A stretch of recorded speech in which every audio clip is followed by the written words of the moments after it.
thing that matters right now.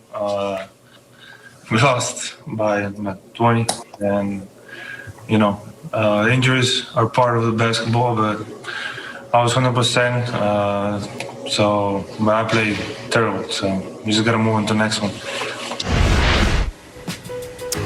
All right, Nick, listen, it begs the question, is it possible you wrote off the Clippers a little too soon? No, I didn't write them off too soon. I maybe was a little hyperbolic because I think early in Game 3, I was sending them to Seattle. I was moving the franchise out of Los Angeles to Seattle. Yeah. Maybe I should pump the brakes on that for just a week or so. But no, listen, the Clippers played a great Game 4, and they took advantage, and Rick Carlisle's awesome. But they took advantage of a coaching decision that I would imagine will keep Rick Carlisle up at night for days and days in Game 3. Game 3, the Mavs had the Clippers down for the count. It was 28-11. They could do nothing with Luka. The Mavs were getting whatever they wanted. And Carlisle stuck to his regular substitution pattern, took Luka out of the game. Shortly thereafter, it's a 14-0 Clippers run, and it's a game again, and it gave the Clippers some life. But what we know about the Clippers is this. When they are playing free of pressure and expectation, they're exceptional. That's how they've been the last few regular seasons. That's how they've been this playoffs. Once everyone wrote them off, they started playing their best basketball.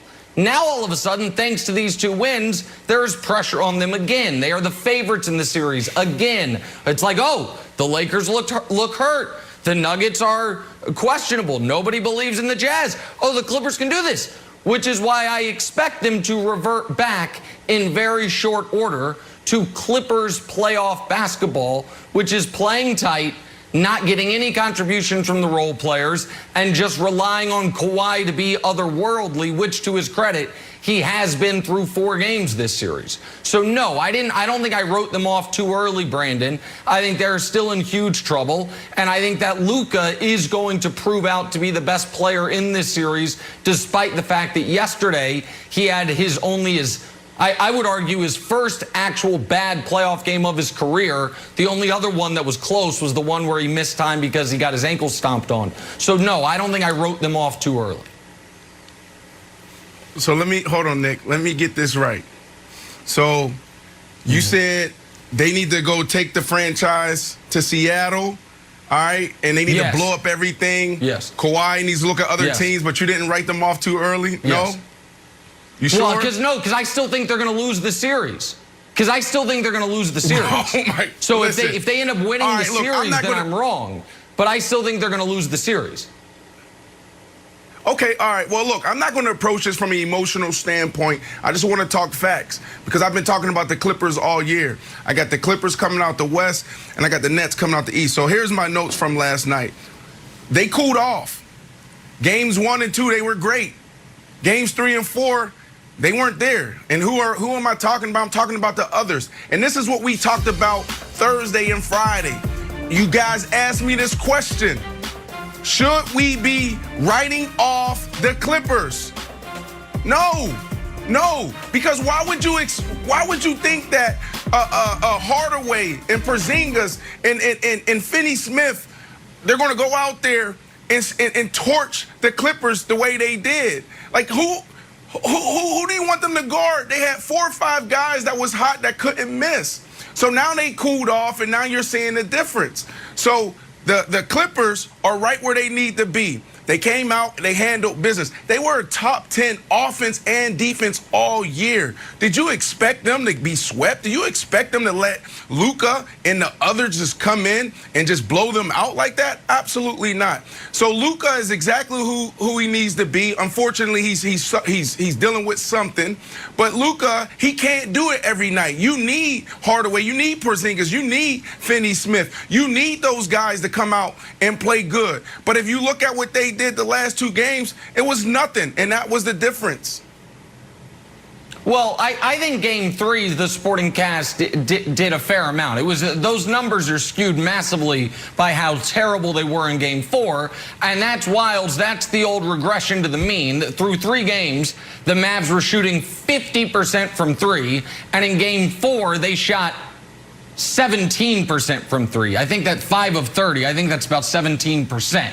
So they're not a 50% three-point shooting team. They're not a 17% three-point shooting team. They'll be somewhere in the middle for the remainder of the series. But I do want to give Ty Lue some credit, because Ty Lue did something smart that now Rick Carlisle must adjust to. He said, Pat Beverly, you're not playing. Beverly, you're done for the series, essentially, and we're going to play small. We're going to play with Marcus Morris, Nick Batum as our biggest people on the court. We're going to play one guard with Reggie Jackson, along with our 2 stars in Kawhi and PG. And now the Mavericks must adjust to it. Last night, the Mavs were so tilted, they gave Boban minutes early. They're like, maybe this will force the Clippers to go big. And the Clippers wanted to, the Clippers stayed small. So I think Carlisle now has to adjust to the Clippers' adjustment, as we now have a best of 3. Clippers to the moon. Clippers to the moon. We know that they are an emotional team, and I am buying all the Clipper stock on Robinhood. I'm long on AMC, GameStop, Dogecoin, and Clippers, and it's an emotional roller coaster. But when it's going hot, it is hot. You know what it reminds me of, Nick? 94 Rockets. Oh, 94 Rockets. Lost 2 in Phoenix. Oh, no, excuse me. They lost 2 at home. And then they went to Phoenix and won 2. Ended up winning the series. They just traded off home court advantage at that point. If you were home, you would win. Then they end up winning, going through the Western Conference Final and beating the Knicks for the championship. I'm telling you, we know that the Clippers are so emotional that if they're riding high and feeling free and they've got this big sort of like, this tension of like, oh, we're down. If they can get through this, I think we could see Clippers championship, or at least that's what my Robinhood account says. Feeling good about the Clippers. No, listen, Wilds, listen, I appreciate you going all in on the Clippers. You know, it makes my take a little bit more stronger on the show. It'll be me and you versus Nick.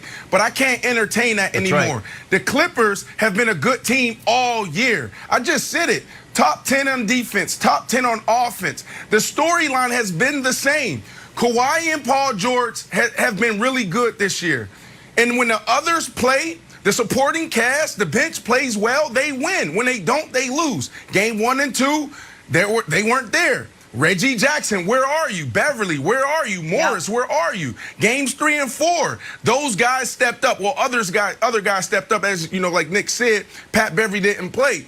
But that is the storyline. So I don't want to entertain that anymore, that this team is an emotional team. These are grown men. These are professional basketball players. They understand what they need to work on. They go in the gym, they work on it, they get better, they don't.